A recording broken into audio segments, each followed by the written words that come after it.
해 주시겠습니다.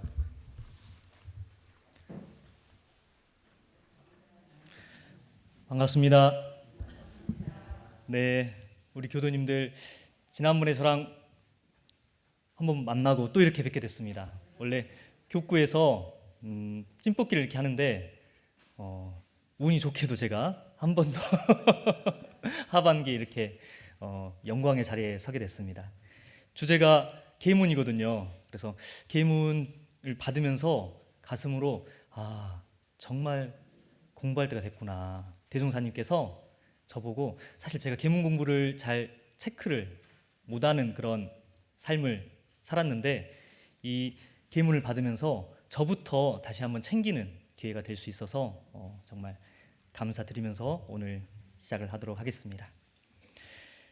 저는 오늘 제목을 대종사님이 주신 마음병 치료약이라고 경강 주제를 제목을 잡아봤습니다.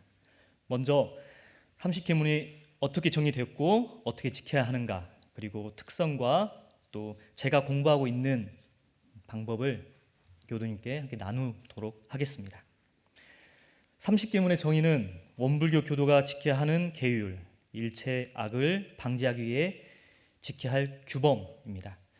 계율의 의미는 자신의 수도를 위해 스스로 경계함의 의미와 교단의 질서를 위해 법규에 따라 규율 있게 함의 의미가 두 가지 의미가 있습니다. 그럼 계문을 왜 지켜야 할까요? 악습을 고쳐 항마 입성하게 하는 초보적 공부, 성현의 반열에 올라가기 위한 가장 기본되는 첫 공부라고 할 수 있습니다.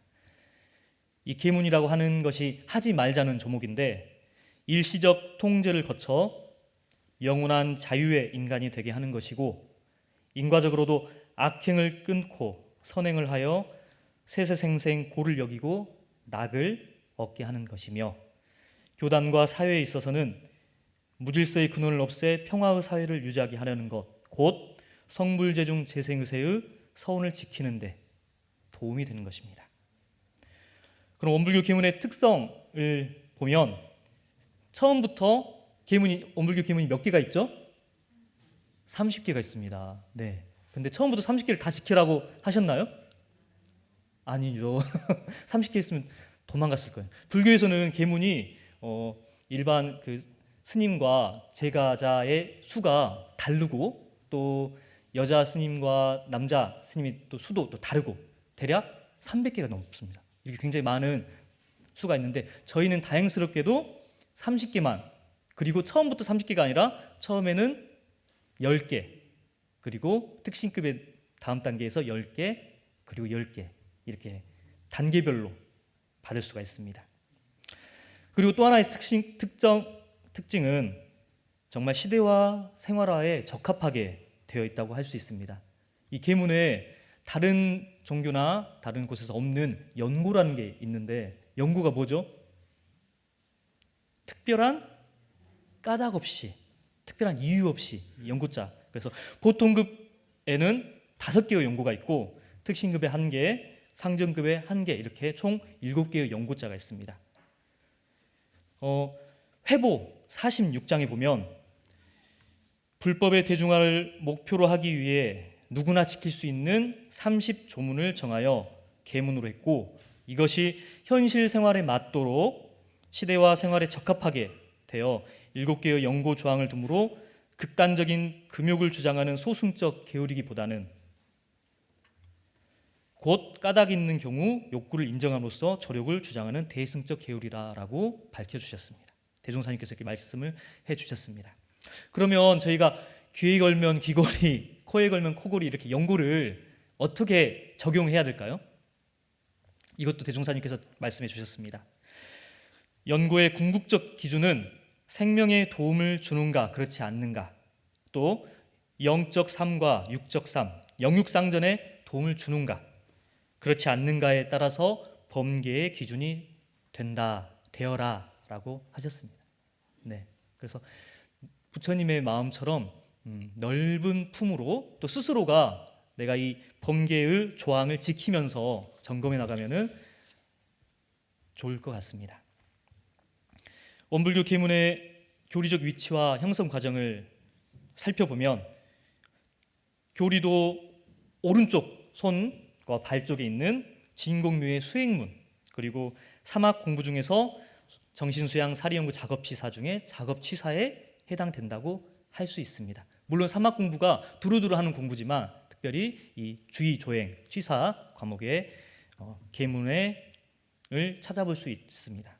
원기 10년 1925년 훈련법의 일기조사법에 처음 수록이 되었고, 이 왔다 갔다 순서와 작구 등이 변형되었지만 결국 원기 28년 1943년에 불교 정전에 최종 확정 수록되었습니다.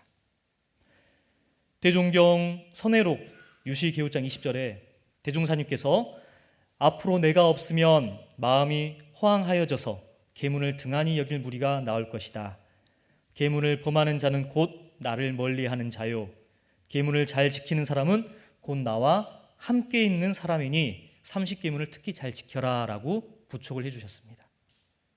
그만큼 대종사님께서 이 계문의 중요성과 이것을 내가 없더라도 잘 받아 가진다면 나와 둘이 아니다라는 그런 부촉의 유촉의 말씀을 해주셨다고 할 수 있겠습니다. 보통급 10계문은 유무식 남녀노소 선악귀천을 막론하고 처음 불문에 귀의하여 교당에 입교하여서 받는 10계문을 볼 수 있습니다. 조항을 이렇게 살펴보시면 아시겠지만 나의 몸을 조복하는 것들이라고 확인하실 수가 있습니다. 네. 교육품 26장에서 대종사님 부산에 있는 한 제자가 대종사님께 이렇게 질문했습니다. 저는 생업이 어업이다. 그렇기 때문에 조항 1조항부터 어깁니다. 이를 어떻게 해야 될까요? 라고 했더니 대종사님께서 뭐라고 하셨죠? 근심하지 말아라. 사람의 생업은 졸지에 바꾸기가 어렵나니 그대들이 받은 30계문 가운데 한 계문을 비록 범하였다 할지라도 그 밖에 29개를 성심으로 지킨다면 능히 29 선행을 하여 사회의 무량 공덕이 되고, 또한 가히 남은 계문도 범하여 더욱 죄고의 구렁이에 들어가지 않는다. 그리고 남은 계문을 다 지키면 한 계문도 능히 지킬 수 있는 기원이 생기게 된다라고 또 이렇게 말씀을 해주셨죠. 네. 그다음 특신급 10계문입니다. 특신급은 보통급 10계를 일일이 실행하고 예비 특신급에 승급하여 특신급 10계를 받아 지키며 우리의 교리와 법규를 대강 이해하고 모든 사업이나 생각이나 신앙이 다른 세상에 흐르지 않는 급이요라고 말씀해 주셨습니다. 법의 등급을 이렇게 밝혀주셨고요. 이것은 오롯하게 공부해 나가는 길이라고 제가 생각을 해보았습니다.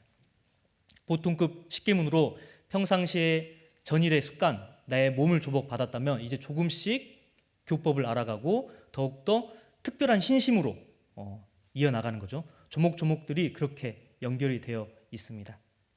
그렇다면 이제 다음 마지막 30계문인 법마상전급 10계문입니다.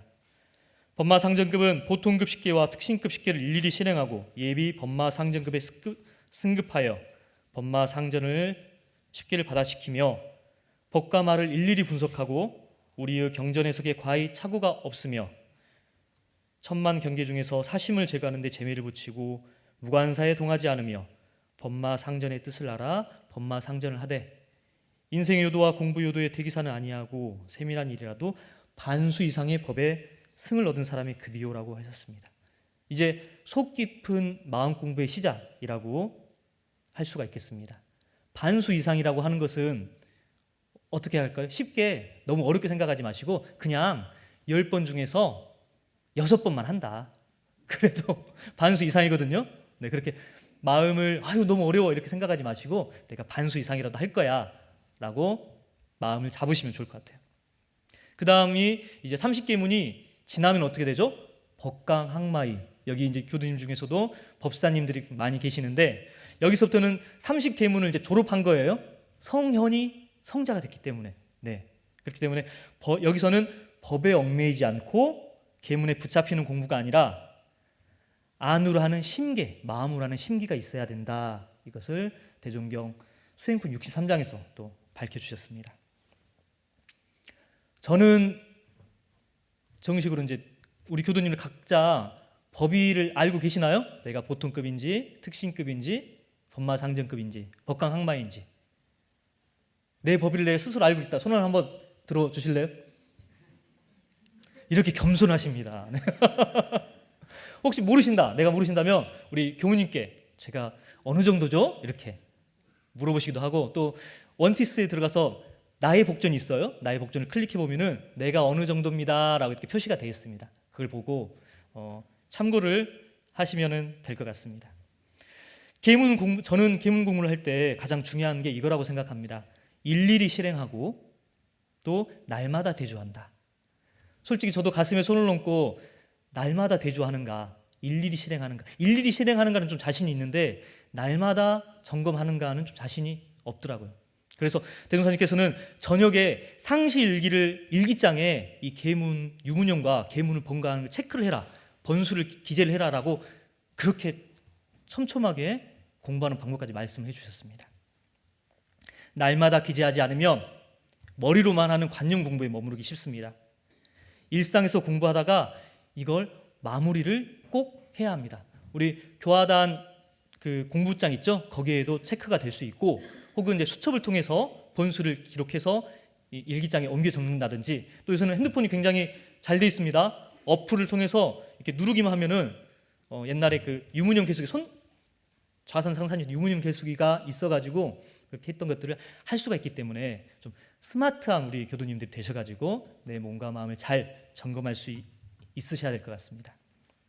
두 번째는 평대기, 계문의 표준을 정하고 평대기 하는 공부가 있습니다. 이 평대기라는 단어가 제가 알기로는 이제 학교 가서 들었죠. 평대기라는 게 대산종사님이 말씀을 해주셨고, 예를 들어서 풀을 맬 때 넓은 공간을 매기는 굉장히 어렵잖아요. 근데 이 공간만큼은 내가 정해놓고 평대듯이 이렇게 풀 뽑아라 라고 제가 일을 하고 있는데, 특별히 계문 조항, 뭐 보통급, 특신급, 법마상정급 중에서 내가 잘 안 되는 조항을 특별히 정해서 평대듯이 일일이 다 할 수 있듯이 하는 것이 필요한 거죠.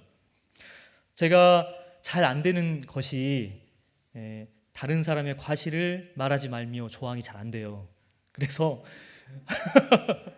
입이 너무 간지러가지고, 그래서 처음에는 입으로 말한 것을 번수를 이렇게 체크를 했었는데, 이게 어느 정도 연습하고 또 챙기다 보니까 입으로는 안 나와. 근데 어떻게 되죠? 속으로 말로는 안 나왔는데 속으로 하기까지 되는 거죠. 그래서 내가 공부한, 이제 스스로 아실 거예요. 내가 공부를 하면서 입으로 한 것과 점점 심신이 조복이 되는 거죠. 그 다음은 유념 체크를 이렇게 입으로 안 나온 걸 했다면은 다음 단계에서는 어떻게 해야 될까요? 속으로 말하는 것까지 번과를 이렇게 체크를 하면서 골라가는 거죠. 이런 과정이 스스로 있어야 되고, 또 필요하면은 단에서 또 교무님과 문답 감정을 하셔야 돼요. 그렇기 때문에 우리 공부가 혼자 하는 공부가 아니죠. 네, 함께하는 공부, 원불교의 그 공부 힘이 있기 때문에 그렇게 훈련을 해 나가셔야 합니다. 그럼 계문 이 공부를 할 때 또 주의하셔야 할 것이 있습니다. 제가 이렇게 공부를 하다 보니까 또 어때요? 더 상대방이 계문을 공부하지 않는 게 어떻게 돼요? 더 잘 보여. 입이 더 근질근질한 거죠. 그래서 상대방이 계문을 하는 것이 더 잘 보기 때문에 그것을 시비하고 싶어지는 나를 발견합니다. 그것을 주의해야 합니다. 공부 정도에 맞게 특신급에 올라왔더라도 보통급도 내가 계문이 있어서, 제가 정법, 법마 상정급이더라고요. 제가 좀 깜짝 놀랐는데 그렇다고 보통급, 특신급 계문을 다 완성됐을까요? 아니거든요. 제가 이렇게 다른 사람 과실을 말하지 말며가 특신급 계문인데 안 돼요. 또 상황에 따라서 잘 될 때도 있고 안 될 때도 있기 때문에 늘 30개를 통으로 이렇게 이제 점검을 하셔야 됩니다. 공부 정도에 맞게 자신을 늘 객관적으로 볼 수 있는 연습이 필요합니다.